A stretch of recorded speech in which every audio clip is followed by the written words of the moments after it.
Hello जय हिंद साथियों, स्वागत है आप सभी का सत्य एक्सीलेंट यूट्यूब चैनल पे। साथियों, आज की डेट है 19 अगस्त 2022 और आईटीआई इलेक्ट्रीशियन सेकेंड ईयर में जो छात्र गए थे एग्ज़ाम देने सीबीटी एग्ज़ाम, उनका आंसर की आ चुका है। यदि आप भी ITI second year electrician theory का एग्ज़ाम देने गए थे तो सभी लोग इस वीडियो को देखिएगा। किस तरह के क्वेश्चन आज की डेट में पूछे गए थे। ज़्यादातर क्वेश्चन आज की डेट में देखने को मिला एम्प्लॉयबिलिटी स्किल से। तो चलिए क्वेश्चन यहाँ पर आपको सब कुछ यहाँ पर बताने वाले हैं क्रम वाइज, तो वीडियो को आप बिल्कुल कंप्लीट देखिएगा। और ये जो क्वेश्चन है आईटीआई के छात्रों ने ही बताया है। यदि आप एग्जाम देने जा रहे हैं और आप एग्जाम देकर आ रहे हैं, यदि मुझे बताना चाहते हैं तो मेरा जो व्हाट्सअप नंबर है इस वीडियो के डिस्क्रिप्शन बॉक्स में मिल जाएगा। वहां से आप बता सकते हैं कि किस तरह के क्वेश्चन आज के आईटीआई के एग्जाम में पूछे गए, ताकि मैं आपको इस पे वीडियो बनाकर आंसर की बता सकूं और जो छात्र एग्जाम देने नहीं गए वो लोग उसको देखकर अच्छी तरह से तैयारी भी कर पाएँ। तो चलिए क्वेश्चन स्टार्ट करते हैं।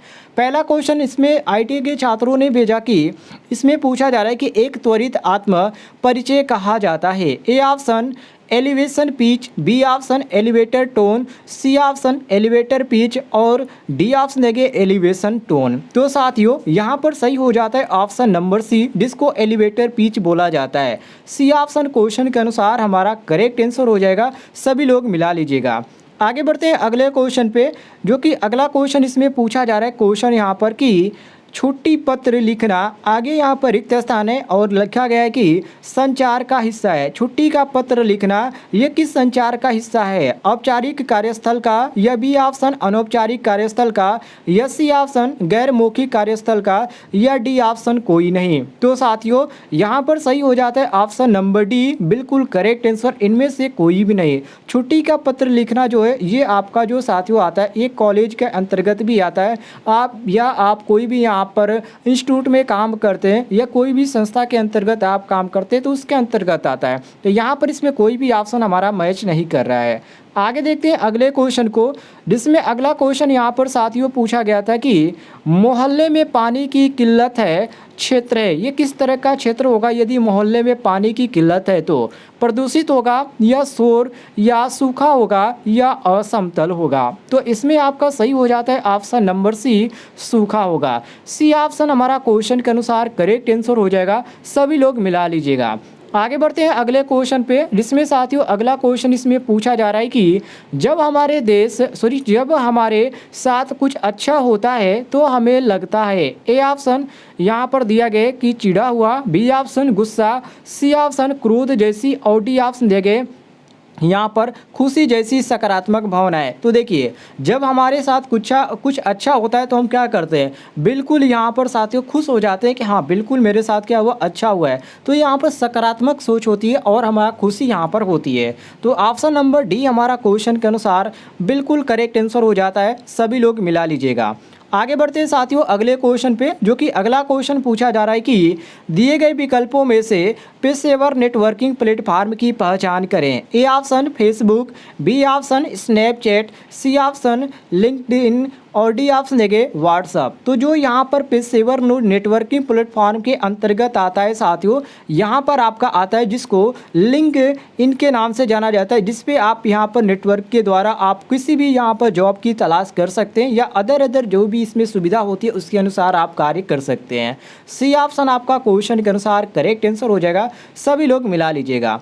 आगे बढ़ते हैं अगले क्वेश्चन पे, जिसमें अगला क्वेश्चन पूछा जा रहा है कि आत्म प्रतिबिंब आगे खाली स्थान में मदद करता है। ए ऑप्शन यहाँ पर दिया गया जानिए क्या चल रहा है, बी ऑप्शन जानिए क्या ठीक नहीं चल रहा है, सी ऑप्शन सोचो और आगे बढ़ो और डी ऑप्शन देंगे ऊपर के सभी। तो साथियों यहाँ पर सही हो जाता है ऑप्शन नंबर डी, क्योंकि आत्म प्रतिबिंब जो होता है वो कैसे यहाँ पर मदद करता है। तो ये इसमें जो आपका क्या चल रहा है इसको यहाँ पर दिखाता है। दूसरी बात इसमें क्या ठीक है, क्या चल रहा है, क्या नहीं चल रहा है इसको भी प्रदर्शित करता है, और सोचो और आगे बढ़ो इसको भी ये इंडिकेट करता है। इसलिए जो हमारा सही हो जाता है ऑप्शन नंबर डी बिल्कुल करेक्ट आंसर हो जाता है। जो भी छात्र यहाँ पर डी ऑप्शन मार के आए उनका डी ऑप्शन क्वेश्चन के अनुसार करेक्ट आंसर हो जाएगा। आगे बढ़ते हैं अगले क्वेश्चन पे, जिसमें अगला क्वेश्चन पूछा गया था कि सिलिकॉन ट्रांजिस्टर के संचालन के लिए बेस एमिटर जंक्शन में न्यूनतम वोल्टेज की आवश्यकता क्या है। इसमें जो न्यूनतम वोल्टेज की आवश्यकता होती है वो कितने से कितने वोल्ट तक होती है। तो 0.4 वोल्ट से इसमें आपको 0.5 वोल्ट तक देखने को मिलता है, सॉरी 0.6 वोल्ट से 0.7 वोल्ट तक। और इसमें जो आपका सही दिया गया ऑप्शन नंबर सी दिया गया है, ये सी ऑप्शन आपका बिल्कुल करेक्ट आंसर हो जाएगा।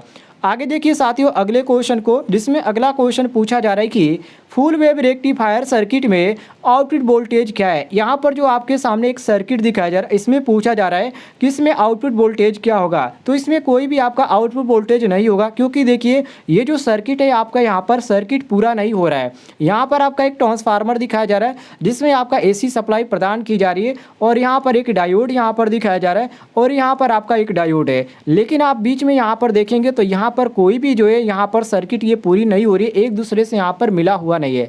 तो जब यहाँ पर सर्किट पूरा नहीं होगा तो कोई भी यहाँ पर वोल्टेज ये प्रदान ही नहीं करेगा, तो हम कह सकते हैं कि ये निर्गत आपका नहीं है, अर्थात नो आउटपुट प्रदान। ऑप्शन नंबर ए हमारा क्वेश्चन के अनुसार बिल्कुल करेक्ट आंसर हो जाएगा, सभी लोग मिला लीजिएगा। आगे बढ़ते हैं साथियों अगले क्वेश्चन पे, जिसमें अगला क्वेश्चन पूछा जा रहा है कि एम्पलीफायर सर्किट में नकारात्मक फीडबैक की आवश्यकता क्यों है। ए ऑप्शन विकृति को कम करने के लिए, बी ऑप्शन प्रवर्धन कारक को बढ़ाने के लिए, सी ऑप्शन आउटपुट वोल्टेज बढ़ाने के लिए, डी ऑप्शन आउटपुट धारा लाभ में वृद्धि करने के लिए। तो साथियों यहाँ पर सही हो जाता है ऑप्शन नंबर ए, विकृति को कम करने के लिए। ए ऑप्शन हमारा क्वेश्चन के अनुसार बिल्कुल करेक्ट आंसर हो जाएगा, सभी लोग मिला लीजिएगा। आगे बढ़ते हैं अगले क्वेश्चन पे, जिसमें अगला क्वेश्चन पूछा जा रहा है कि एक ट्रांजिस्टर में आधार सामग्री का विशेष गुण क्या है। ट्रांजिस्टर की यदि बात करें आधार सामग्री का जो विशेष गुण होता है वो क्या होता है, तो ध्यान रखिएगा ये हल्के से डोप किया हुआ एक बहुत ही पतला ये आपका होता है, ये इसका यहाँ पर ध्यान देखने वाली ज़रूरत है। ऑप्शन नंबर जो सही हो जाता है हमारा ए ऑप्शन बिल्कुल करेक्ट आंसर हो जाता है। जितने भी छात्र ए ऑप्शन मारे होंगे उनका करेक्ट आंसर हो जाएगा। आगे देखिए अगले क्वेश्चन को, जिसमें पूछा जा रहा है कि एफईटी का मतलब क्या होता है, फील्ड इफेक्ट ट्रांजिस्टर, और फील्ड इफेक्ट ट्रांजिस्टर का मुख्य अनुप्रयोग क्या होता है, ये क्वेश्चन में पूछा जा रहा है। ए ऑप्शन वोल्टेज नियंत्रण डिवाइस, बी ऑप्शन धारा नियंत्रण डिवाइस, सी ऑप्शन सकारात्मक फीडबैक डिवाइस, और डी ऑप्शन देखिए कम इनपुट प्रतिबाधा उपकरण। तो साथियों यहाँ पर सही हो जाता है ऑप्शन नंबर ए, बिल्कुल करेक्ट आंसर मिला लीजिएगा। ये ऑप्शन हमारा क्वेश्चन के अनुसार करेक्ट आंसर हो जाएगा। आगे बढ़ते हैं हम अगले क्वेश्चन पे, जिसमें साथियों अगला क्वेश्चन पूछा जा रहा है कि बिंदु संपर्क विकसित डिफ्यूजन और मिश्र धातु जंक्शनों के तरीकों का उपयोग करके किस उपकरण का निर्माण किया जाता है, परिपक्व का या प्रतिरोधक का या संधारित्र का या ट्रांजिस्टर का। तो साथियों यहाँ पर जो प्रयोग किया जाता है, जो निर्माण किया जाता है वो आपका ट्रांजिस्टर का किया जाता है। ऑप्शन नंबर डी हमारा क्वेश्चन के अनुसार करेक्ट आंसर हो जाएगा। आगे बढ़ते हैं अगले क्वेश्चन पे, जिसमें पूछा जा रहा है कि ऐसी प्रतिरोधक और प्रेरक भार को शुरू करने और रोकने के लिए संपर्ककर्ता का मानक कर्तव्य चक्र कोड कौन होता है। इसका एक कोड होता है साथियों, ये देखिए, ये कोई भी आपको यहाँ पर आपको ऐसी जानकारी नहीं दे पाएगी इसका कोड क्या होता है, इसको आपको खुद ही यहाँ पर ध्यान देने की ज़रूरत है। इसका जो होता है AC2 होता है, क्या होता है, AC2 होता है, इसका कोड ध्यान रखिएगा। ऑप्शन नंबर बी हमारा बिल्कुल मैच कर रहा है, बी ऑप्शन करेक्ट आंसर हो जाएगा। आगे बढ़ते हैं अगले क्वेश्चन में, जिसमें अगला क्वेश्चन पूछा गया था कि ब्लॉक आरेख में x के रूप में चिन्हित घटक का नाम क्या है। यहाँ पर फिगर आपके सामने दर्शाया गया है, और जो इसमें x के रूप में यहाँ पर इंडिकेट किया जा रहा है भाग, इसका यहाँ पर नाम पूछा जा रहा है, किसको किस नाम से हम जानते हैं। तो साथियों इसको क्या बोला जाता है, इसको DC बेस बोला जाता है। क्या बोला जाता है, DC बेस बोला जाता है। यहाँ पर आपका जो दिया गया DC base option number B दिया गया। यहाँ पर बस लिखा गया लेकिन ये आपका बस नहीं है, ये आपका बेस है, ध्यान रखिएगा, यहाँ पर मिस टाइपिंग हो गई है। चलिए आगे देखते हैं अगले क्वेश्चन को, जिसमें पूछा जा रहा है कि DC मोटर में बलागुण के समानुपाती कौन है। A option back EMF, B option field धारा, सी ऑप्शन सिरों का वोल्टेज, और डी ऑप्शन आर्मेचर करंट। तो साथियों इसमें आपका सही हो जाता है ऑप्शन नंबर डी, जिसको आर्मेचर करंट के नाम से जाना जाता है। डी ऑप्शन करेक्ट आंसर हो जाएगा। आगे बढ़ते हैं अगले क्वेश्चन पे, जिसमें पूछा जा रहा है कि स्वचालित स्टेप्ड वोल्टेज स्टेबलाइजर का अनुप्रयोग कौन सा है, गीजर या ग्राइंडर या टीवी रिसीवर या एयर कंडीशनर। तो साथियों यहाँ पर सही हो जाता है सी ऑप्शन, जिसको टीवी रिसीवर के नाम से जाना जाता है। सी ऑप्शन हमारा क्वेश्चन के अनुसार करेक्ट आंसर हो जाएगा, सभी लोग मिला लीजिएगा।